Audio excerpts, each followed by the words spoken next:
A paz do Senhor, meus irmãos. Mais uma vez estamos aqui, pela graça e misericórdia do Senhor. É muito bom estar aqui falando das coisas de Deus, né?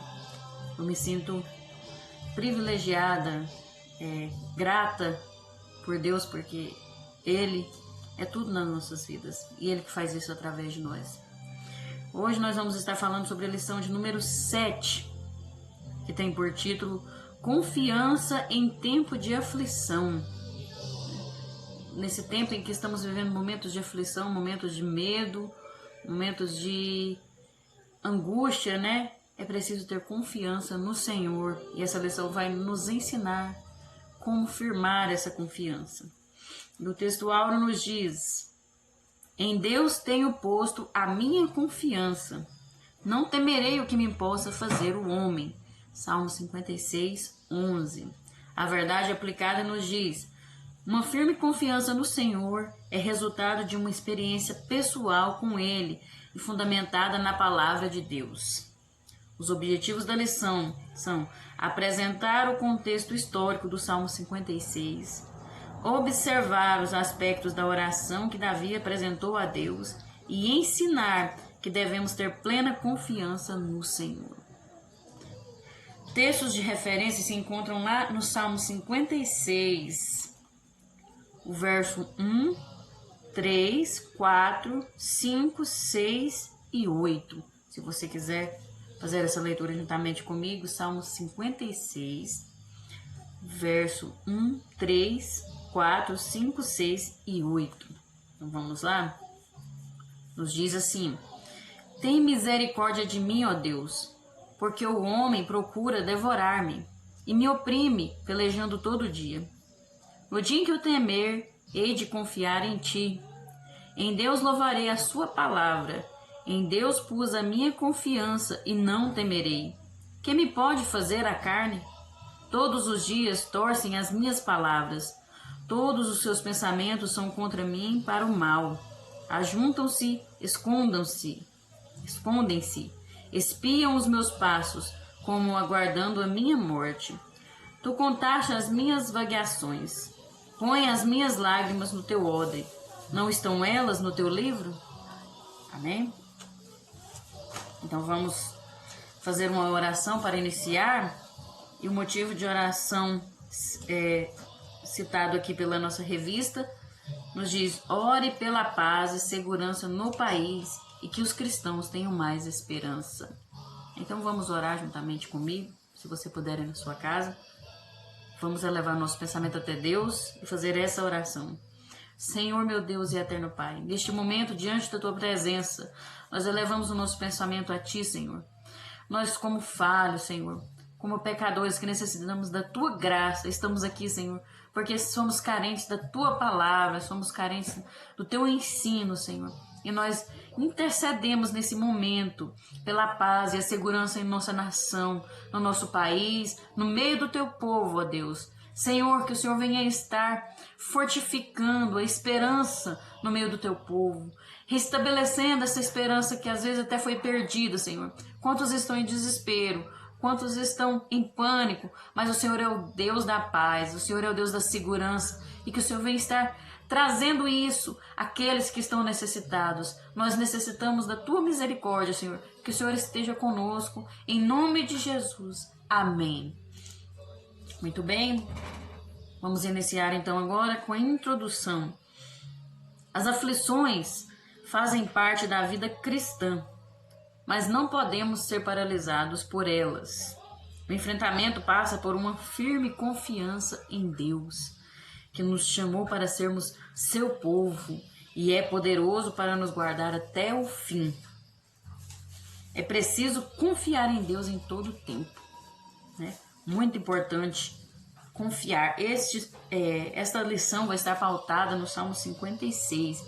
É importante você ler em sua casa, meditar neste salmo e também meditar sobre a história de Davi lá em 1 Samuel, a partir do capítulo 18, para nós termos um melhor entendimento do que essa lição quer nos falar. E ela vai estar pautada no Salmo 56 e nós vamos ver no tópico 1 o contexto histórico.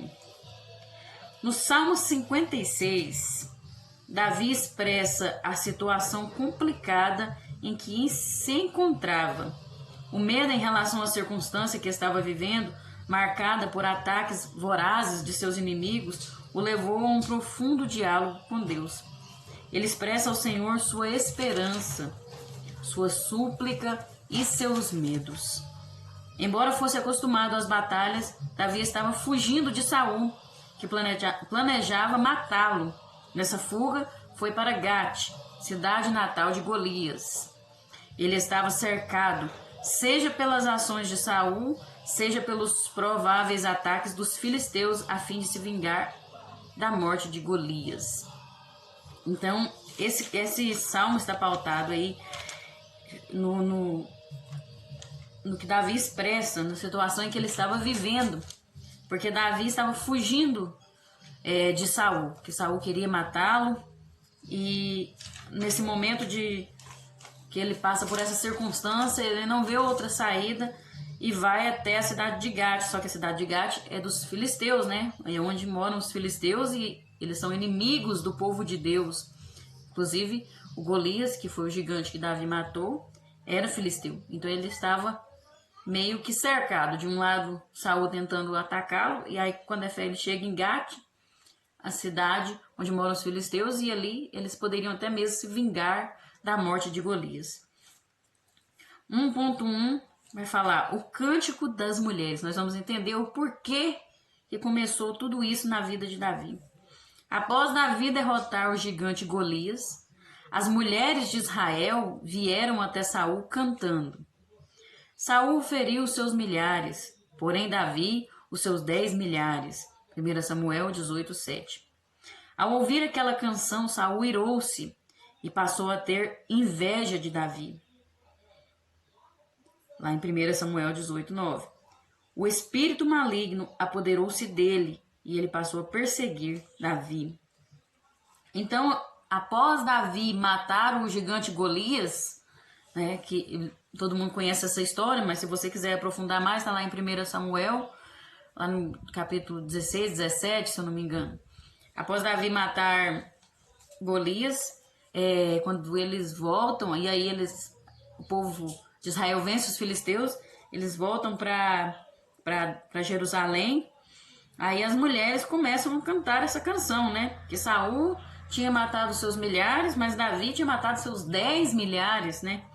E então Saul pensa assim, mas que negócio é esse? Né? Eu matei milhares e ele 10 milhares? Ah, ele tá melhor do que eu agora, daqui a pouco vai se tornar rei, né? Ele fala assim, e aí ele começa a ter inveja de Davi e a partir desse momento começa a perseguir Davi para matá-lo. Segundo o comentário bíblico NVI, a relação harmoniosa entre o rei e o jovem herói não estava destinada a durar. A inveja de Saul, que ficara escondida até aqui, veio à tona quando ouviu as mulheres cantando. Um ciúme cruel começou a ferver em sua alma. Ele ficou irado e descontente. Ele não ficou totalmente descontente, né? Ele não queria aceitar aquela situação. Então ele tenta matar Davi 2 vezes, porque quando ele tocava harpa para Davi, tocava harpa para Saul, que Saul manda buscar ele para trabalhar na casa dele, para tocar harpa, né? A gente sabe essa história, que o espírito atormentava Saul e Davi tocava harpa e o espírito saía. Então quando ele estava ali trabalhando, tocando a harpa para Saul estava com sua lança na mão, e aí ele pega e atira a lança em Davi para espremer ele na parede, para matar ele mesmo. E Davi se desvia daquela lança. Ele faz isso por 2 vezes, mas Deus livra ele, e aí ele percebe que tem algo errado, né? Ele começa a perceber que há algo errado. Então ele vai começar uma perseguição ali contra Davi, por pura inveja e um ciúme terrível. E aí nós vamos ver para frente o que acontece. 1.2. As ações dos inimigos de Davi. Davi estava enfrentando diversos conflitos. Primeiro, Saul, tomado por inveja, planeja sistematicamente a morte de Davi. Este, para escapar, foge e procura abrigo entre os inimigos do povo de Deus. As agressões dos seus inimigos eram sem trégua. Eles eram incansáveis. A gente vê isso lá no Salmo 56, 6, quando ele fala assim: ajuntam-se, escondem-se, espiam os meus passos como aguardando a minha morte. Então eles não paravam, eram incansáveis, queriam destruir Davi. O Novo Testamento enfatiza as investidas das forças espirituais malignas que tentam destruir aqueles que estão em Cristo. Ou seja, a ênfase não é tanto quanto as pessoas, mas o espírito que influencia e usa as pessoas. Saul estava sendo influenciado por um espírito maligno, né? Que a partir do momento que ele teve aquele sentimento de ciúme, de inveja, aí ele deu lugar para o espírito entrar na vida dele. E aquele espírito influenciava ele, que quando o espírito entrava nele, ele ficava irado e ficava cego, perdia totalmente a visão de uma pessoa normal e tentava destruir a vida de Davi. Então Davi foge e vai parar lá nos filisteus, né? Ele sai fugido e chega lá na cidade de Gate, e essa notícia desse cântico que as mulheres tinham cantado já tinha esparramado para todo lado, inclusive até lá no meio dos filisteus. E alguém olha e fala: mas aquele lá não é Davi, o servo de Saul, que matou os 10 milhares, né? E Saul só matou milhares. Aí Davi, para se livrar dos ataques dos filisteus, ele finge que é louco, começa a babar, escorrendo a baba dele pela barba, abraça as paredes, assim, as colunas dos templos lá, e aí o rei fala: não, já chega o tanto de doido que eu tenho aqui nessa cidade, me traz mais um doido, deixa isso pra lá, pelo amor de Deus. E aí Davi bota ele pra fora, e aí ele sai e vai para outro lugar, né? Então ali Deus deu um livramento para ele, Deus orientou ele, porque Davi sempre agia com prudência, né? Mesmo quando Saul atacava ele, Davi sempre agia com prudência, porque lá, quando você vai ver, quando Saul tentava matar ele, Saul ainda, depois que ele atira sua lança e não dá certo, ele planeja de uma forma assim. Ele fala para Davi casar com a sua filha. Ele oferece a sua filha em casamento, e aí Davi fala para Davi: casa com ela, você vai ser meu genro, né? E você vai e coloca ele para ser o comandante de alguns soldados. E aí ele pensa assim: não, ele vai ser meu genro, vai trabalhar para mim, e aí os filisteus vão matar ele, que aí eu não vou precisar matar ele, né? E ele planeja dessa forma. Então, mas aí Davi fala assim: quem sou eu? Quem é a minha família? Uma família tão pobre, uma família que não é nada, para aceitar casar com a filha do rei. E ele não aceita. Aí não dá certo. Aí na segunda filha, uma outra filha que Saul tinha, que estava apaixonada por Davi, aí Saul se aproveita dessa situação e Davi casa com ela. De tanto ele insistir, Davi aceita casar com ela. Mas ele vai lá na casa de Davi, quando ele está com a sua esposa já casado, já tenta matar ele, mas a filha dele protege Davi e ajuda ele a fugir. E aí que ele vai parar lá nos filisteus. Mas aí Deus dá o livramento para ele e ele sai. Mas aí ele sai peregrinando pelo mundo afora, tentando escapar. Então, assim, hoje em dia, a gente vê que o maligno, as potestades e os principados, né, ficam tentando nos destruir. Quando nós servimos a Deus e buscamos a presença dele, o inimigo tenta nos destruir. Isso é uma coisa que é real. Quanto mais você busca fazer a vontade de Deus, fazer o que é certo, mais o inimigo vai tentar te destruir. Mais ele vai lutar contra aquele que está fazendo a vontade de Deus. Porque quando a gente não faz a vontade de Deus, não segue o que Deus quer, nós já estamos do jeito que o inimigo gosta. E então ele deixa pra lá. Fala: não, aquilo lá já tá do jeito que eu gosto, não vou fazer nada não. Mas tenta fazer a vontade de Deus, tenta fazer o que essa palavra aqui diz. para você ver, que você vai ver o que o inimigo faz na sua vida. Mas não devemos desistir por isso. Devemos confiar no Senhor, porque Ele é o Deus Todo-Poderoso, é onisciente, onipresente, onipotente. E o inimigo não tem poder sobre as nossas vidas. Pode até tentar, mas se você estiver firme em Cristo Jesus, ele vai cair. Nada do que ele fizer vai prevalecer. Assim como foi na vida de Davi, não prevaleceu. E na sua vida, se você estiver em Cristo, vai prevalecer. 2 Coríntios, o capítulo 10, verso 3 ao 4, vai dizer assim, ó. Porque andando na carne, não militamos segundo a carne, porque as armas da nossa milícia não são carnais, mas sim poderosas em Deus para a destruição das fortalezas, destruindo os conselhos e toda a altivez que se levanta contra o conhecimento de Deus e levando cativo todo o entendimento e obediência de Cristo. Eu li até o 5. Porque as armas da nossa milícia não são carnais, mas sim poderosas em Deus, o verso 4. Então, nós não precisamos usar as armas carnais, nós temos que lutar contra os principados e as potestades. A nossa luta é espiritual, né?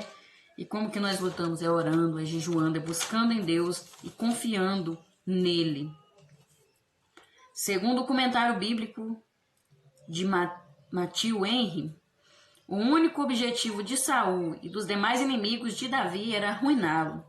Todos os seus pensamentos eram no sentido de fazer mal. Por isso interpretavam suas palavras de forma maliciosa. Eles aguardavam continuamente a sua alma. O seu maior anseio era a sua morte. Lá no verso 6. Eles lutavam diariamente contra ele e estavam todos os dias prontos para devorá-lo. A maldade não admitia a menor concessão no sentido de baixar as armas ou diminuir os atos de hostilidades. Então, o ódio de Saul era tão grande, ele estava com tanta inveja, tanto ódio, que ele não tinha nem... ele tinha perdido a visão totalmente e ele interpretava o que Davi falava de forma maliciosa. Tudo que Davi falava, ele achava que já estava querendo assumir o reinado dele, querendo destruir a vida dele. Então, assim, Saul interpretava dessa forma. Tanto que quando Davi vai procurar o sacerdote lá, ele vai procurar o sacerdote, deixa eu achar aqui, Ameleque. Eles procuram o sacerdote Ameleque lá no capítulo 21, e aí ele pede pão, porque ele está com fome, ele pede alimento e o sacerdote dá alimento para ele, e aí ele pergunta se ele tinha alguma arma lá, porque ele estava sozinho, poucos homens, tinha os homens que eram fiéis a ele, que estavam com ele, parece que era 600 homens, se eu não me engano, estavam com ele, mas ele estava com pouca gente e indefeso, e ele estava tendo que ir até os inimigos, o povo filisteu, que era inimigo do povo de Israel. Então ele falou assim: você tem uma arma aí para mim, uma espada, porque eu preciso me defender. Mas ele não falou nada de Saul, nem contra Saul. E aí o sacerdote arruma uma espada de Golias para ele. E aí ele vai embora. Aí depois o Saul vai atrás, fica sabendo que ele tinha ido lá, vai atrás, e gente que trabalhava para Saul chega nele e fala assim: ó, ele tava lá e o sacerdote arrumou uma arma para ele, deu pão e arma para ele. Aí ele chega lá e já fala assim: não, mas você tá junto com Davi contra mim, se juntando com Davi para me destruir, para destruir o meu reino. Ele fala pro sacerdote, fala: você deu uma espada para ele lutar contra mim, ele tá tentando me destruir, sendo que Davi nem tinha feito nada para Saul. Então Saul interpretava de forma maliciosa as palavras de Davi. O que Davi fazia, ele interpretava de forma maliciosa, porque ele tinha perdido a visão, ele estava cego de raiva, ele estava cego de inveja e de ciúme. E isso é muito triste, porque muitas vezes isso acontece na vida da gente, né? A gente tem que ter cuidado, não deixar esse tipo de sentimento tomar conta das nossas vidas, porque isso pode destruir as nossas vidas. e fazer a gente perder muita coisa importante durante a nossa vida. 1.3, uma guerra inglória. A verdade é que era uma guerra sem sentido. E nós vamos ver o porquê disso. A guerra arquitetada por Saul contra Davi era inglória, ou seja, sem sentido. Uma verdadeira caça à pulga, como bem descreve o próprio Davi, lá em 1 Samuel 24:14. Saul organizou todo o seu aparato, seu exército com mais de 3.000 soldados para matar Davi, que estava apenas com 600 soldados. Nessa atitude reprovável de Saul, podemos inferir as nossas. Veja só. Aí ele vai e luta contra Saul. Saul luta contra Davi. É sem sentido essa guerra. Ele gasta recursos, ele gasta tempo contra Davi, por Davi não ter feito nada com ele. Davi mesmo chega nele e fala, tem um momento lá que ele vai falar: mas, Senhor, o que eu fiz para o Senhor? O que foi que eu fiz para o Senhor estar agindo dessa forma comigo? Né? Era sem sentido aquela guerra. Né? E podemos inferir as atitudes de Davi, podemos inferir as nossas, porque nós muitas vezes entramos em conflitos por pequenos problemas, tornando esses problemas grandes. Nós criamos tempestades em copo d'água, gastamos tempo, recursos, no intuito de provar as nossas razões, né? Entramos em discussões intermináveis nas redes sociais, em decorrência de assuntos sem sentido, sem importância para a nossa vida e que não contribui nada para o nosso caráter. Um simples olhar, uma pequena canção pode instaurar uma guerra, uma ira, não é verdade? Uma canção ali, uma simples canção instaurou uma guerra de Saul contra Davi. E nos meios nossos, uma canção que às vezes uma pessoa publica na rede social, uma frase, um versículo da Bíblia, pode causar uma guerra, pode causar ira em alguém e cria uma guerra sem sentido. Aumentamos o tamanho dos gigantes, mas não valorizamos os cachos de uvas, não é verdade? Aumentamos o tamanho dos gigantes, mas não valorizamos os cachos de uvas. Vemos problemas em tudo, mas não vemos o agir de Deus. Infelizmente, nós estamos vivendo uma época desse jeito, né? Que nós olhamos muito para nós mesmos. Nós olhamos muito para o que está aqui agora, né? O que está à nossa volta. Aí o nosso ego às vezes está sendo tão alimentado e de forma tão ruim que qualquer coisinha que a gente vê, a gente já fica desconfiado, já fica irado, já criamos um conflito ali por causa de pequenas coisas. E é muito triste essa situação, porque Deus não quer que nós vivamos dessa forma. Deus quer que vivamos em comunhão uns com os outros, em união, né? Coisas que podem ser resolvidas às vezes com franqueza, com comunhão, com diálogo, não está sendo resolvido. Preferimos nos isolar, preferimos deixar como está, né? Preferimos usar a internet muitas vezes para, como diz aqui, discussões intermináveis nas redes sociais, né? Antigamente não se usava isso, a gente chegava e falava olho no olho. Não existe mais isso hoje em dia. Olho no olho, cara a cara, não se olha mais no olho das pessoas, né? Tudo agora é pela internet, tudo agora é pelas redes sociais, né? E ali não existe franqueza no meio social. Nem sempre nas redes sociais existe verdade, existe sinceridade, né? Porque a sinceridade é você olhar no olho do outro e falar com sinceridade, com o coração, né? E é muito triste essa situação. A palavra de Deus no livro de Hebreus 12:15 declara: tendo cuidado de que ninguém se prive da graça de Deus e de que nenhuma raiz de amargura, ira e cólera devem ser retiradas do meio de nós. Então, toda raiz de amargura, ira e cólera devem ser retiradas no meio de nós. Efésios 4:31.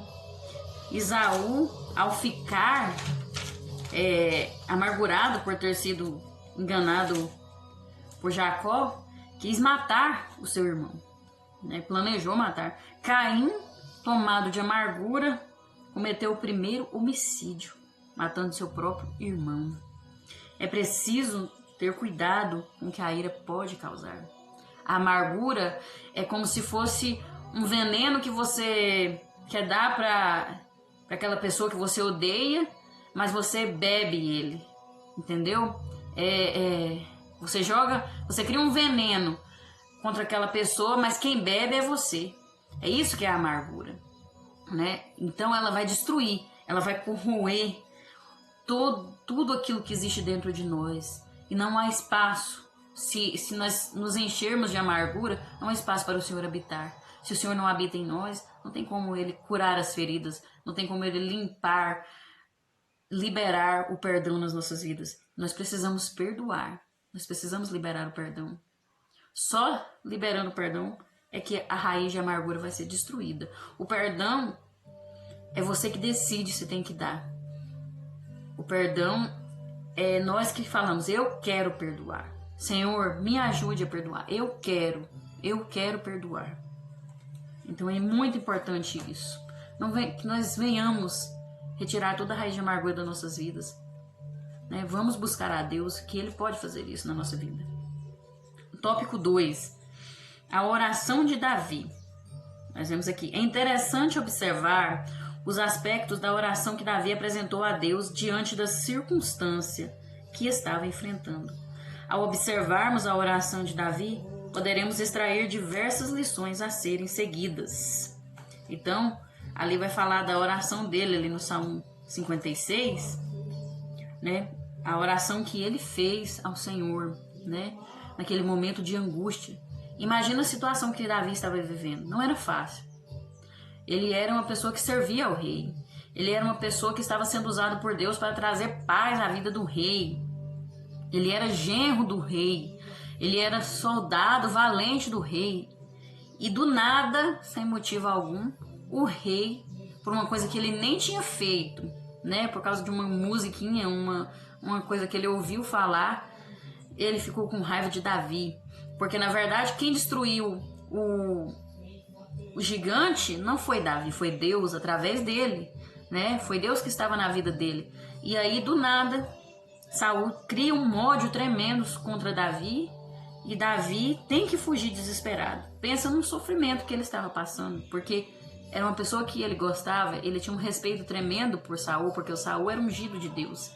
Então, naquele momento ali, ele se sentiu magoado, ele se sentiu traído, ele se sentiu machucado.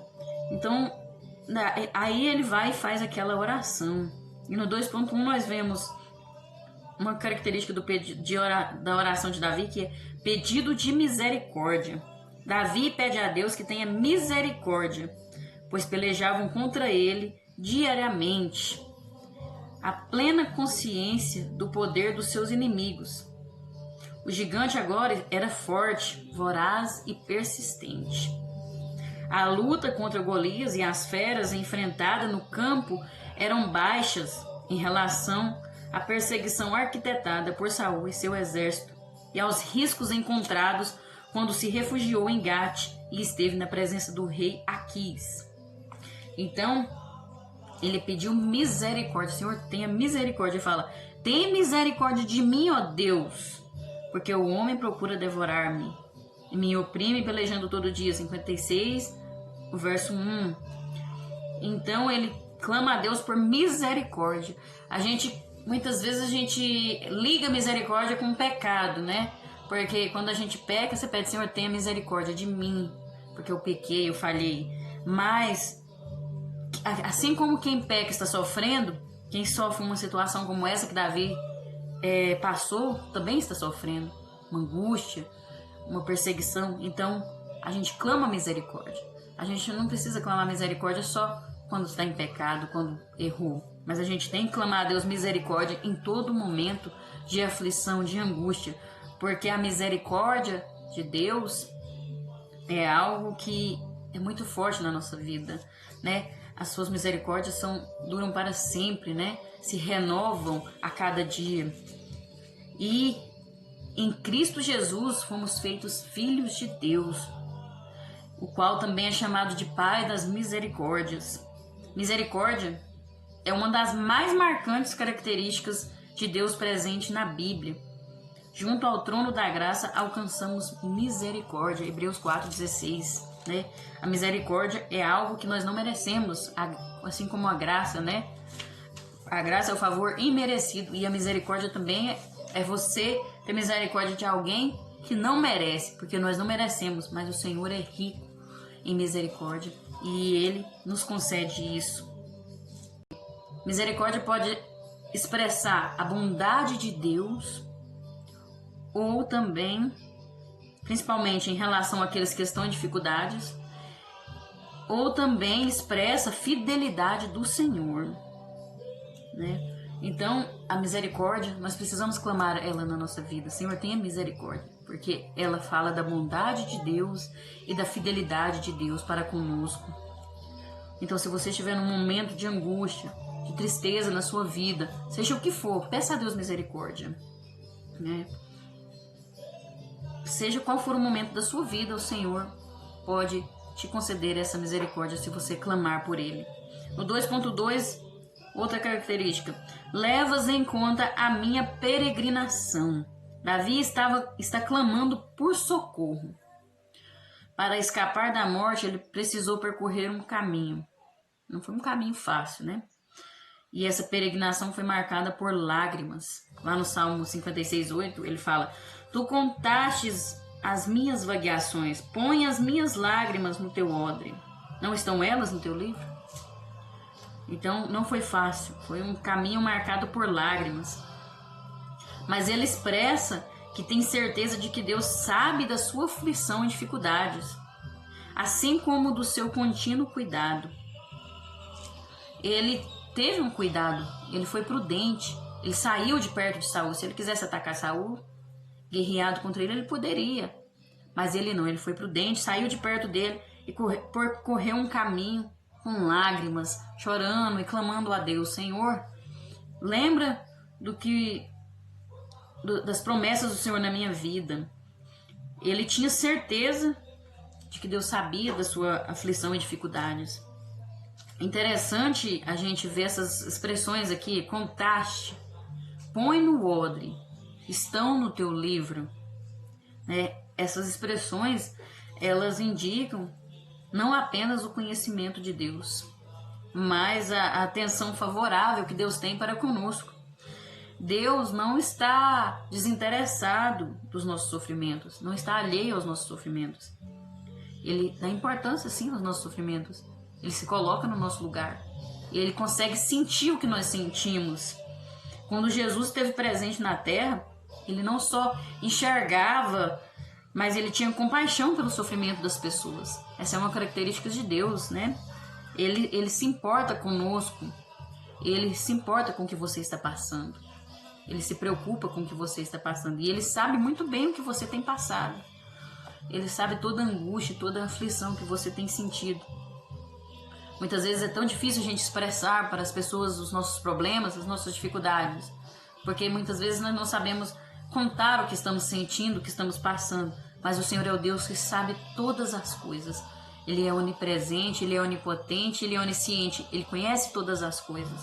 E Ele sabe muito bem o que você tem sentido, o que você tem passado.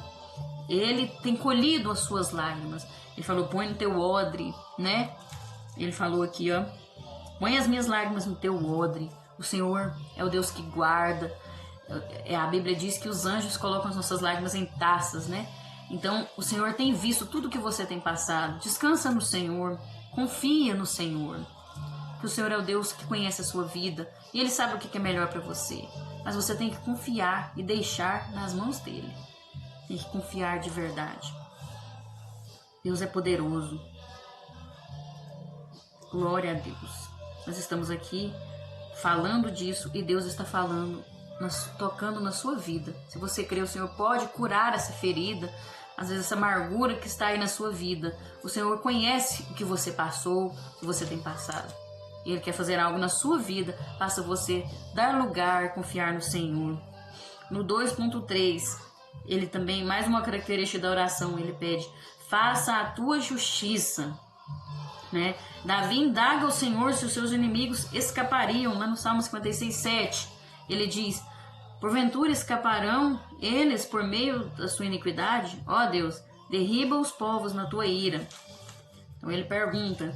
Davi estava enfrentando tal situação em decorrência de ter exercido o seu chamado.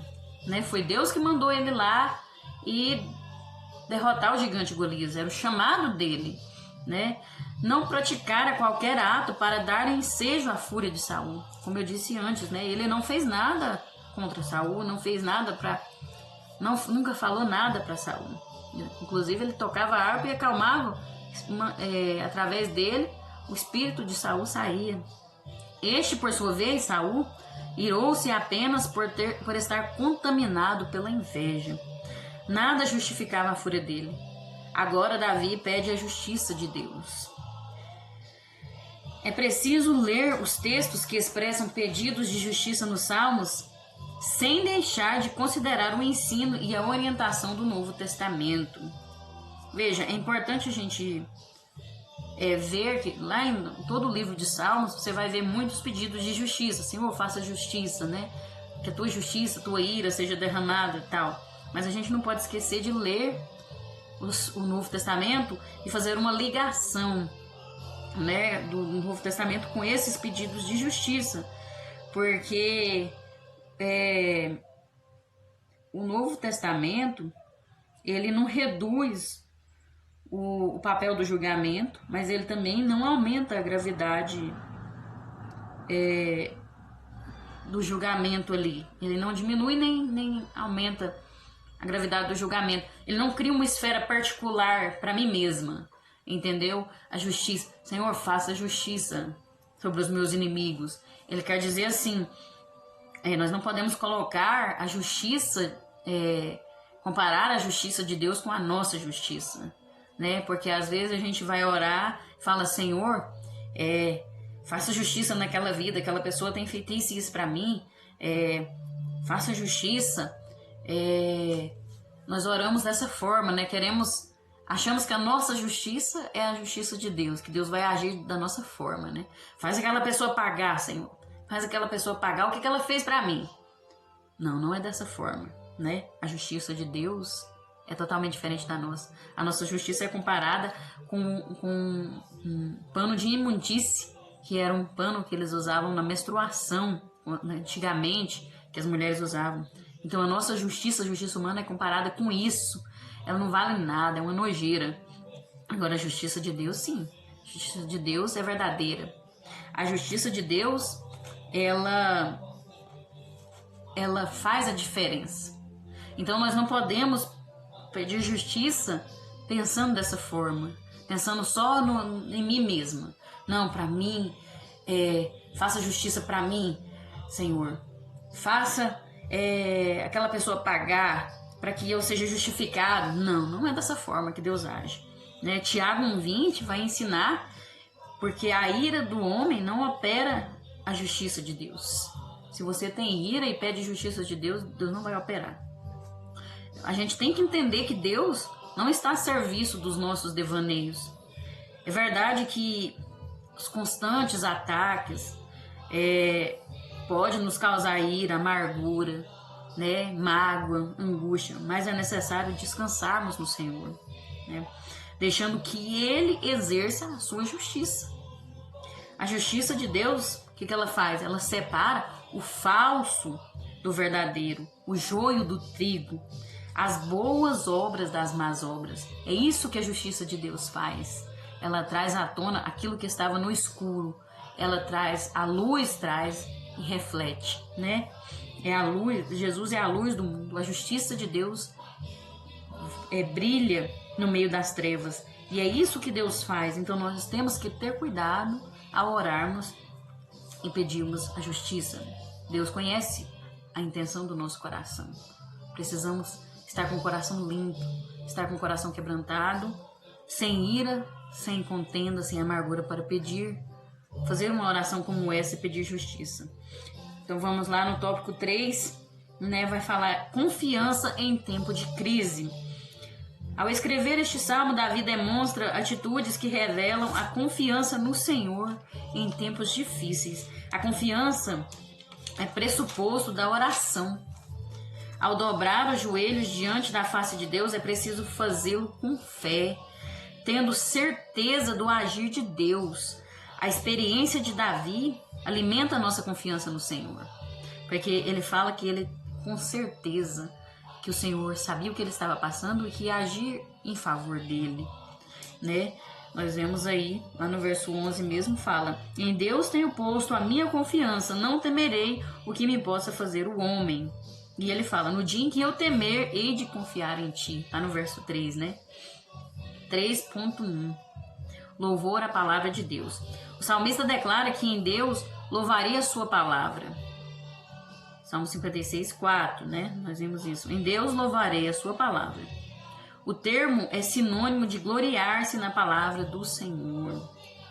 Por mais difícil que fosse o momento em que estava passando, ele sabia da fidelidade do Senhor no cumprimento das suas promessas. Davi estava vivendo um paradoxo, né? As promessas de Deus de um lado e a perseguição de Saul de outro, né? As ameaças que ele tinha. Era um paradoxo, era preciso fazer uma escolha: entregar-se ao desesperança ou confiar na palavra de Deus. Quantas vezes nós não vivemos um paradoxo? Sabemos das promessas de Deus nas nossas vidas, sabemos que Deus é fiel para cumpri-las, mas passamos por momentos difíceis, até mesmo de perseguições, e aí nós temos decisões a tomar: ou entregar a desesperança, ou nos entregar a Deus e confiar na sua palavra. Davi prefere dar valor à palavra de Deus, demonstrando conhecer as promessas do Senhor. É preciso conhecer e dar valor à palavra de Deus, né? Olha, quando nós estudamos a palavra de Deus, meditamos nela, nós lembramos o quanto Deus é maravilhoso e fiel nas nossas vidas.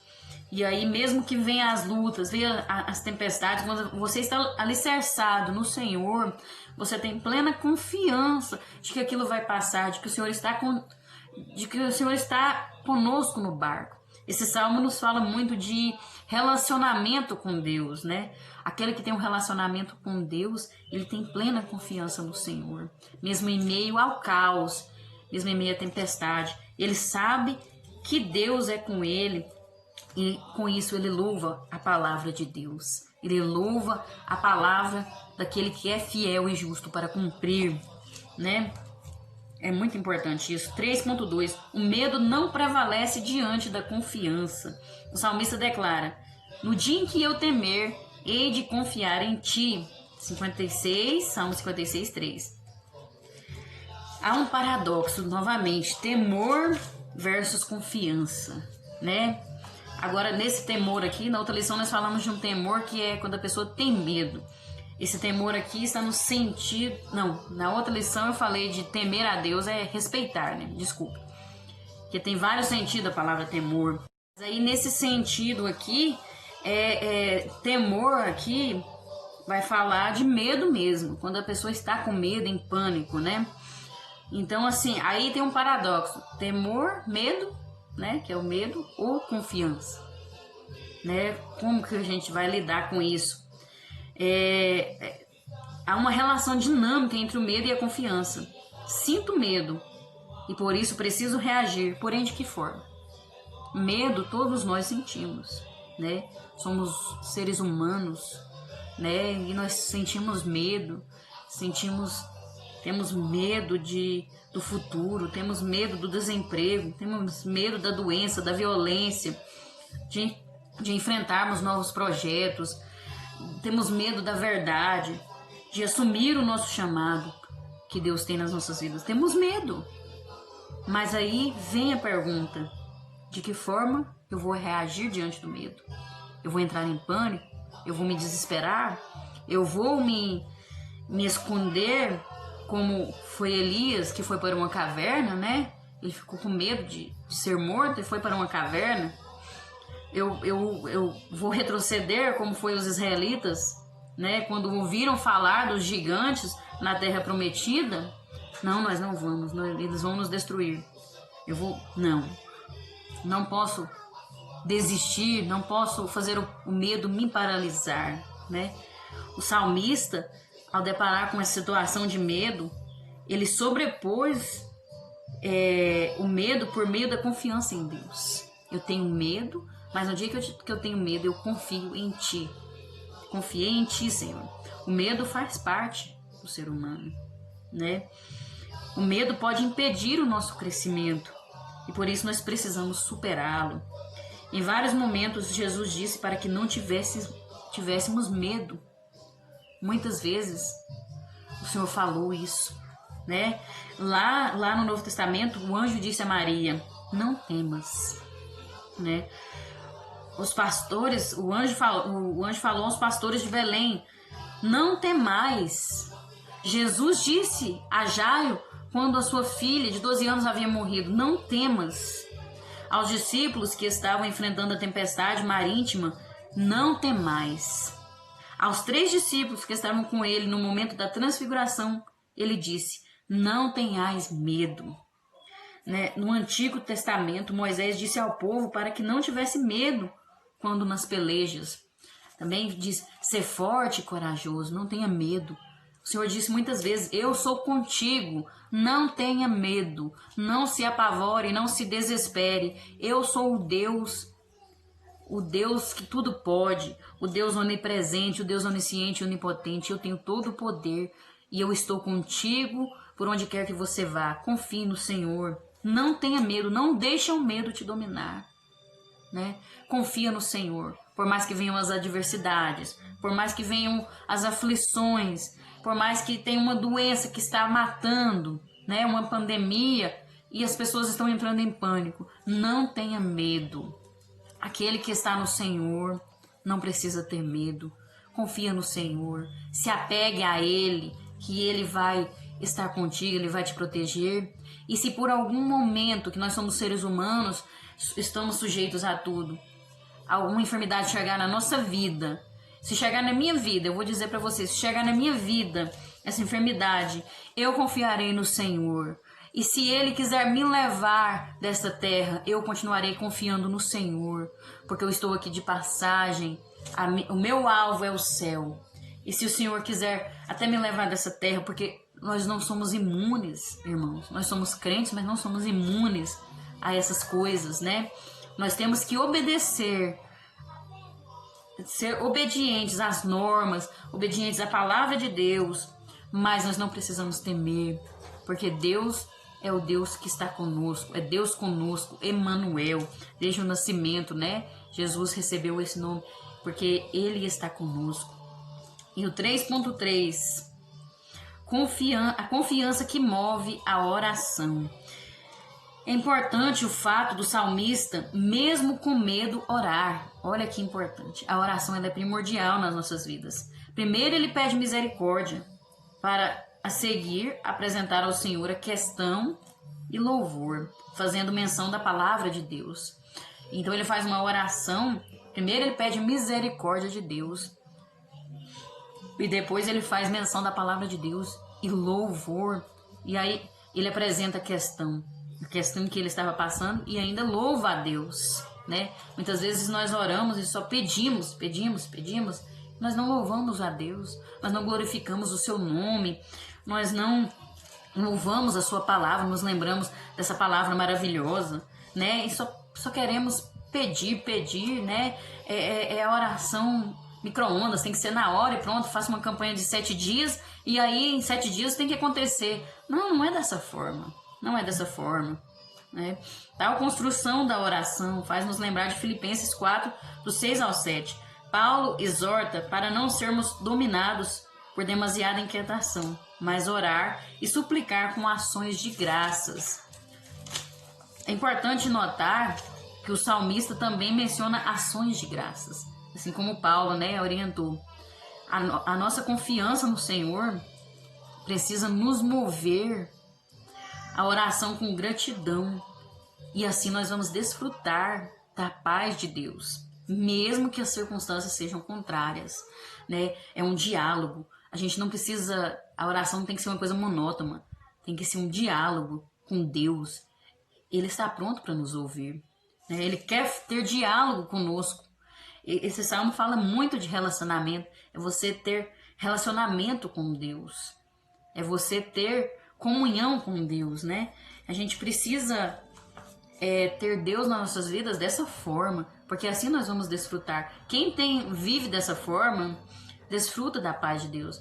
Quando tá tudo abalado, tudo sendo destruído, o caos, aí a pessoa tá lá em paz, tranquilo, confiando nas promessas de Deus, confiando no Deus Todo-Poderoso, porque Ele é maravilhoso, né? É muito bom, essa lição é muito importante, irmãos, nesse tempo de aflição que nós estamos vivendo, né?